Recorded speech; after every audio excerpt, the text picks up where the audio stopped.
Olá, eu sou a Mônica Bento, eu estou compartilhando com vocês o livro de Hernandes Dias Lopes, Mães Intercessoras. Já existe uma playlist com vários capítulos. Hoje nós vamos falar do 9, já estamos chegando ao final. O próximo já é o capítulo de conclusão. Mas o 9 diz o seguinte: Deus está procurando mães que prevalecem com Ele por meio da oração.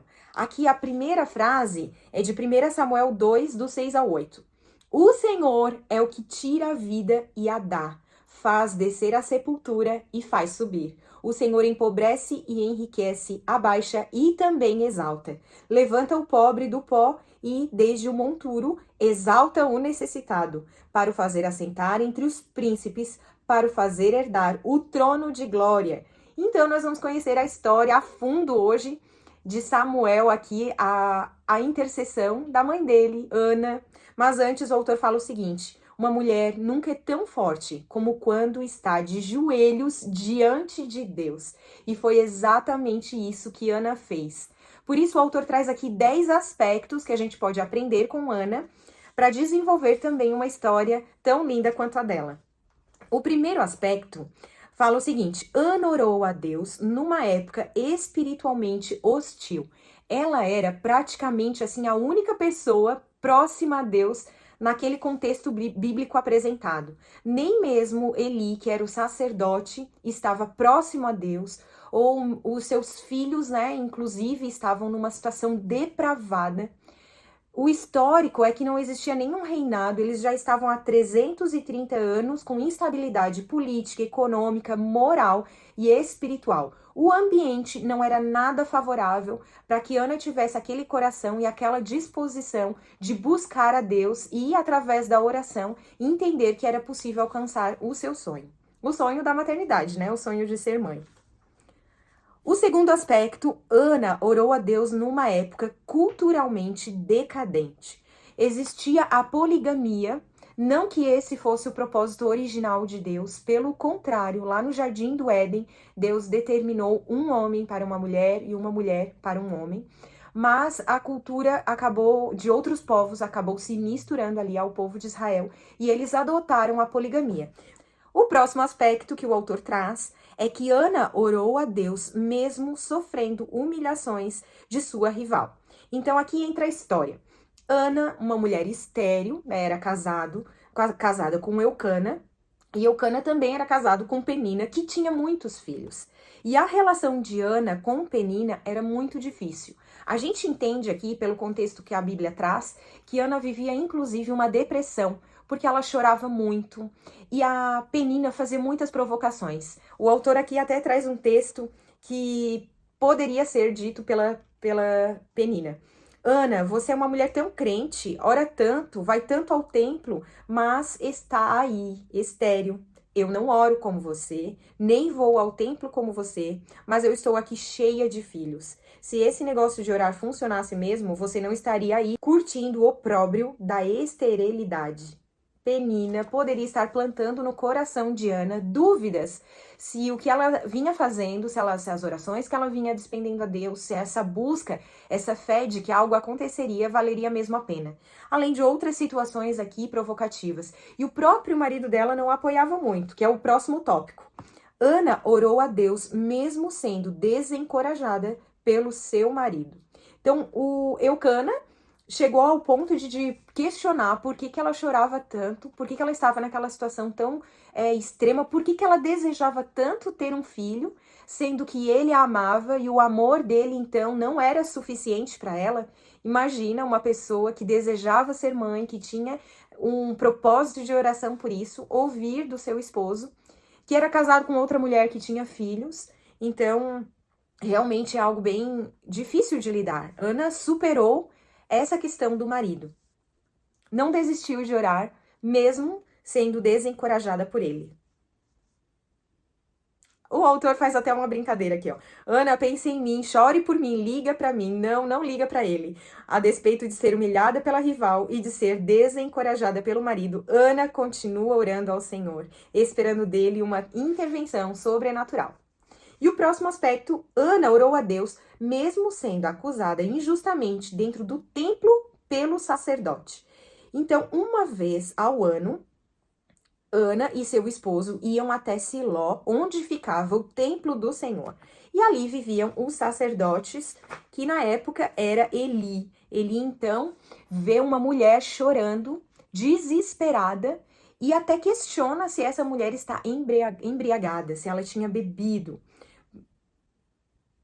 Ele não chora com ela, ele não sente empatia, ele não se sensibiliza com a sua dor e ainda a acusa de estar embriagada, chama ela de bêbada dentro do templo.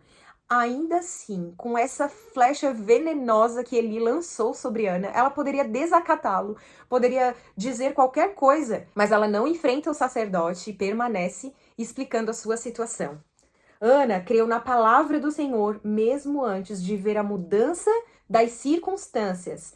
Então, antes mesmo do sacerdote abrir a boca e falar a tolice, chamando ela de bêbada, agora abre a boca e é um profeta de Deus. Ele diz: vai-te em paz, e o Deus de Israel te conceda a petição que lhe fizeste. Então ela não acolheu aquelas palavras insensatas da boca de Eli, mas quando ele profetizou aquilo que Ana buscava, ela se agarrou com fé e creu que o que ele estava falando se cumpriria.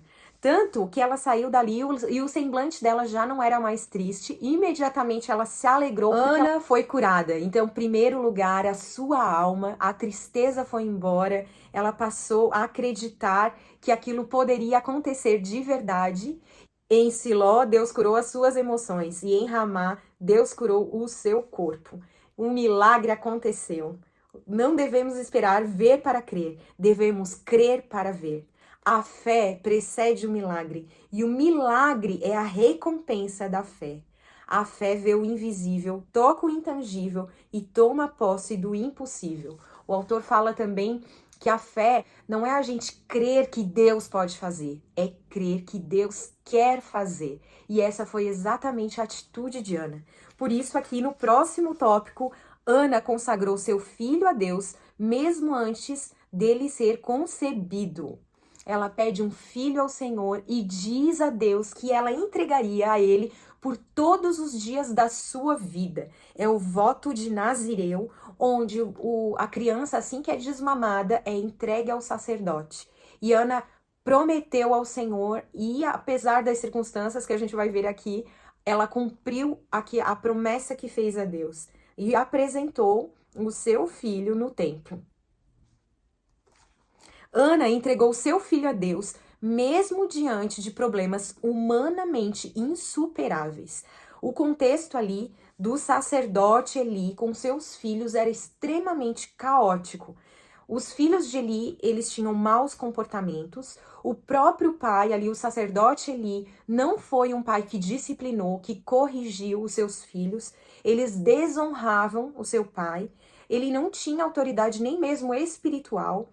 E o caos tinha sido instalado no templo, no sacerdócio, e isso tudo já era motivo para Ana questionar a entrega do seu filho ao sacerdote, mas ela não duvidou da promessa de Deus em nenhum momento.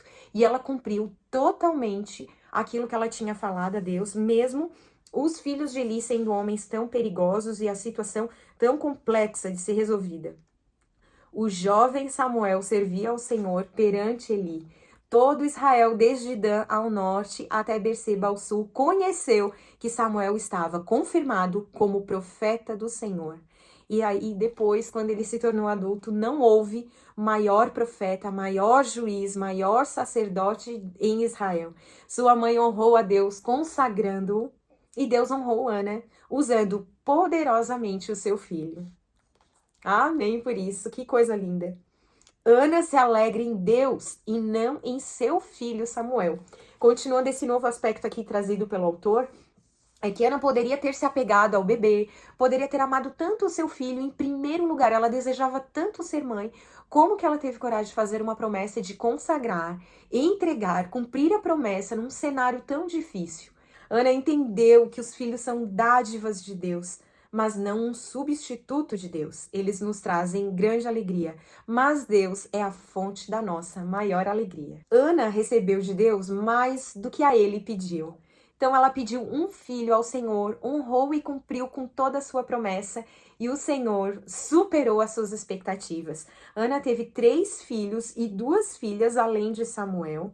E até a sua rival ali, a Penina, que a provocava tanto, né, teve que se calar e reconhecer. Abençoou o Senhor a Ana e ela concebeu e teve 3 filhos e 2 filhas. Deus surpreende e excede. Ele pode fazer muito, muito mais do que pedimos ou imaginamos. Esse é o nosso Deus. Ele espera de nós essa atitude de oração, de consagração, de entrega total, como Ana fez, não olhando para as circunstâncias externas, não olhando para as aparências, mas crendo que o Senhor tem o controle de todas as coisas em suas mãos. E o autor nos encoraja: persevere em oração. O próximo, então, é a conclusão, esse livro maravilhoso, que oportunidade que a gente está tendo de acompanhar ele aqui. Muito obrigada por assistir até o final e aguarde o próximo.